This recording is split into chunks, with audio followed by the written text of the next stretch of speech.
Alrighty. Now, tomorrow there's 8 games. So why am I doing this video now? Because I work from 8 in the morning till 5 in the afternoon.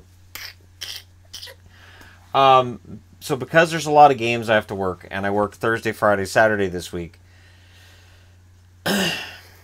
Yeah. Oh, van update. We are in the process of shopping around for vans. It did turn out that it was the cylinder, right? Yeah. So they had to drill out the cylinder. The van came back home. It's kind of not all together. It looks like it got broken into, like the dash is all falling apart.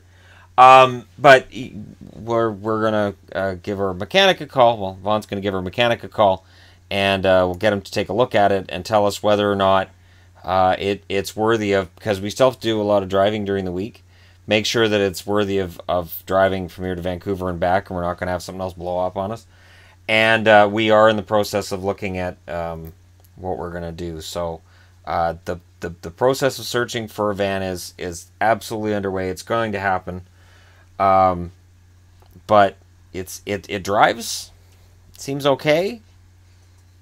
And yet it's just another thing. It's just another thing. So yeah, it was the cylinder just died on us, and drilled one out, and it cost roughly about $100 American in between everything to get everything all figured out and fixed and done right. And it's another $100 on the van, and I'm kind of done with it. So there you go. There's that update. Gotta write down my timestamp so people can skip it. First up, tomorrow we got Montreal and Columbus. So one of these teams has something to play for and the other one doesn't. But there's an interesting thing when you look at their last 10 games. So Montreal's 25, 31, and 12, because they've decided to start picking up a lot of loser points. They're in Columbus against the Jackets. The Jackets are 36, 28, and 5. Montreal's 3, 2, and 5 in their last 10. So technically they're above 500 in their last 10, even though they've lost 4 in a row. Oh, they learned from Philly well. Whereas Columbus is 7 and 3 in their last 10. They've won 4 in a row, and they've started picking it up. So clearly seeing themselves out of the playoffs must have shaken something loose, or maybe Tortorella had a few words for them, which he's been known to do with teams in the past. Either way, Columbus is in better shape now than they were a week and a half ago. They're in that second wildcard spot. They're only 1 point behind New Jersey, and they're only 2 points ahead of Florida. And I think that the pressure that teams are feeling right now from Florida may be inspiring them to play a little bit better. Maybe seeing how poorly a lot of teams in the Metro were playing. Maybe that extra gear wasn't there, and maybe now it is, because Florida's on their way. And for Montreal, they're playing out the string, and I will say this, in this 4-game losing streak, they haven't looked horrible for the most part. And when people pile on, just remember it wasn't very long between Toronto being the worst team in the league and turning it around. Now, Montreal's not in line to do that kind of turnaround, but Montreal was a 100-point team last season. So they just have to figure out a way to bridge the gap between what's happened this year and what happened last year, and how they can get back to at least some of that. It's not going to be an easy climb for them, but I do think it's a climb Montreal can make, and I'm not a Montreal fan, but I do think that they have the manpower to do it. I do have a feeling that Bergevin probably goes. I think he's probably out. And I don't expect them to beat Columbus tomorrow, but again, they're at least staying in the games to the point where 5 points in their last 10 games have come from overtime or shootout losses. So that's not nothing. Next up. So Vegas, for Vegas reasons, goes into Philly and likely wins. But Philadelphia is 35, 23, and 11. They're 5, 4, and 1 in their last 10. They won their last game. They lost they lost a lot of games before that win. Vegas is 5, 4, and 1 in their last 10. They're 44, 19, and 5 overall. They've won their last 2, and the last game they won was their 20th road win, setting all the records. They won all the records. At this point, if Vegas sets many more team records, they will become the Wayne Gretzky of expansion teams, that nobody will ever touch them ever. And it's a tough call, because Seattle, when they come in 2019, 2020, or 2020, 2021, whatever the NHL decides, they're going to have a hell of a time catching up to them. And if Seattle doesn't, those records probably stay. I don't know that this league ever goes beyond 32 teams.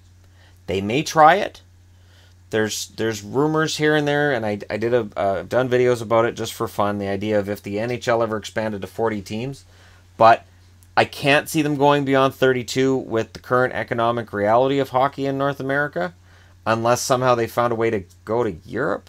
But the fact that we have to have this discussion to find a team that might get close to Vegas's record shows how good they've been. So if Philly wants to prove that their last win was the start of something good again, because they're a streaking team, this is the streakiest team in the NHL, the unluckiest team in the NHL as well, but the streakiest. So maybe this is the start of another winning streak. Maybe they can hang a loss on Vegas. Maybe Vegas will be tired during this long road trip. I don't know. It's a tough call though, because Vegas has been so strong both at home and on the road. 20 wins on the road, 24 wins at home. I don't know. Maybe in the playoffs, maybe they'll play really, really well.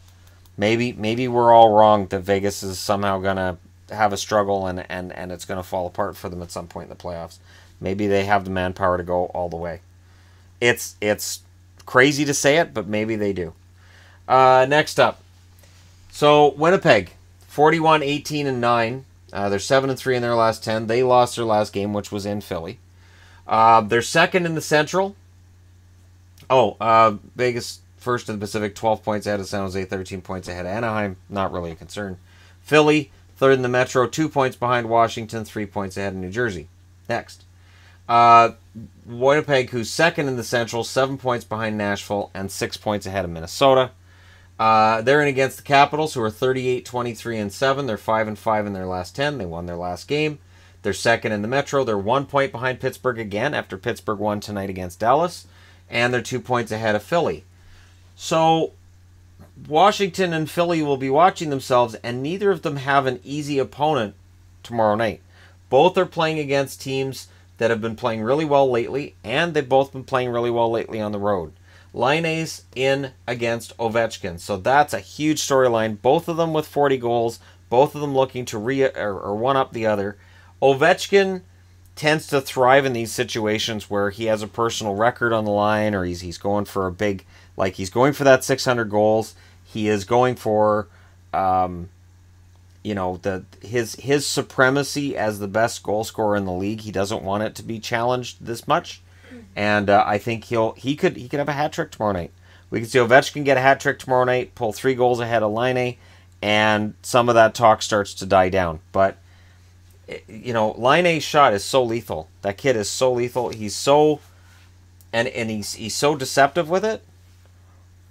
Even though it's coming, it still goes in quite often, and it'll be interesting to see if he carries that over into next year. But absolutely, Rocket Richard, if that goes to Laine, that's huge news. That's huge news. And again, some of the best snipers are Europeans, which is strange because 25, 30 years ago, you always thought of Europeans as pass-first guys. They were mostly pass-first. I know Solani. People are going to mention Solani, but, there was a lot of finesse. There was a lot of passing. You looked at the Russians that came over, whether it was Fedorov, Larionov, or any of them. They were pass-first. There was so much passing with that Red Army team. And so many Europeans, there was a lot of passing. Håkan Lube was a good goal scorer, but, man, there's a lot of snipers from Europe at this point. Tons of them. Next up. So the Carolina Hurricanes, 30-27-11. They're 3-5-2 in their last 10. They won their last game. They're 6 points behind the second wild card, and they're holding on for dear life, is what they're doing right now. They're in New York against the Rangers. The Rangers are 30-32-7, 2-4-4 in their last 10. They won their last game. They're 10 points out of the wild card. They're not going to make it, but I'm still listing teams that are 10 points or less away from wild card, which is why there's nothing under Montreal. There's nothing under Detroit and nothing under Vancouver because they are not within 10 points of a playoff spot. It's not even worth discussing at this point. And the Rangers are on the verge of it not being worth discussing either. The Carolina Hurricanes have to win this game. It's a divisional game. They know that the teams ahead of them are playing, and they can't afford to fall any further off the pace. If they can get within 4, so if they win, teams ahead of them lose, they get within 4 points, then we can talk about how they're still in it. If they lose, teams ahead of them win, and they're 8 points out, yeah, that's the cutoff for them. That'll do it. So Carolina, everything's a must-win for them now. They put themselves in this position. They've been mediocre through most of the year, and now the uncertainty in the front office. I don't know how much this affects the game on the ice. I don't know how much this affects the players. But it has to be in the back of their minds that, okay, so we know the team's not leaving Carolina, but who's our boss right now? What's going on? What's going to happen at the end of this year? And for the Rangers, there are some good stories coming out of the deadline. And it's funny because I look at the record and it's poor. And it sort of reminds me of, I remember when the Vancouver Canucks got Cliff Ronning and Jeff Courtnall and Robert Dirk and Sergio Momesso from St. Louis. And I thought the team was much better, even though the results weren't necessarily better. And I remember kind of being laughed at when I said, I think the Canucks are going to make the playoffs next year. It was like, are you kidding me? Look at them. They're just garbage. And I would point out that guys like Ronning and Courtnall were playing really well. And they'd say, well, yeah, but that's because the Canucks don't have any depth. So they came out of St. Louis because St. Louis didn't need them. And so they're going to get more points. So very similar to what I've said with Ryan Spooner. Honestly, very similar to what I've said with Spooner, that he wasn't getting ice time in Boston that would be advantageous to his point totals. And very, very, very likely that his point totals with the Rangers have been inflated due to the fact that he's happy to be on a new team, he's getting new opportunities, and there's some enthusiasm and that adrenaline does mean something for the points totals. But I could be completely wrong, and maybe next year, maybe he ends up with a 65-point season, and maybe they can have centers by committee with New York, much like a couple of teams in the West do, and maybe they're better off. Maybe Ryan Spooner is part of the answer for the Rangers. So they don't have anything to play for standings-wise right now, but seeing these players gel and that chemistry work when you know you've got some other prospects coming up next season that should be good, it can be an exciting time, even while your team's nowhere near a playoff run. Next up, so Ottawa, 23, 33, and 11, 2-6-2 in their last 10. They've lost their last 2 games. They're the only team that's confirmed a starter for tomorrow, and it's Craig Anderson. They're in Florida, 34, 25, and 7, 8-1-1 in their last 10. They've won their last 2. They're 2 points back of a wild card with 3 games in hand. So they've still got those games in hand. Now, this is where I would play Reimer. If I'm going to play James Reimer, I'm going to do it tomorrow. Because it's Ottawa, and I would do it just to make sure Luongo gets the occasional rest here and there. Because, yes, they have games in hand, but it means they have a tougher schedule down the stretch than other teams. Them and Boston both. So they could be very tired come playoff time. You don't want to be overplaying your goaltender. For Ottawa, 2-6-2 is right about average. Carlson's been better, but and Duchesne's been better. But I don't know. I don't know what Ottawa's going to do. I know that with them at 57 points right now, they are not far removed from last overall. And that has to be an attractive position to this team, because if you look at Fallen for Dahlin, which we're all talking about, it would be huge for Ottawa if they got Rasmus Dahlin.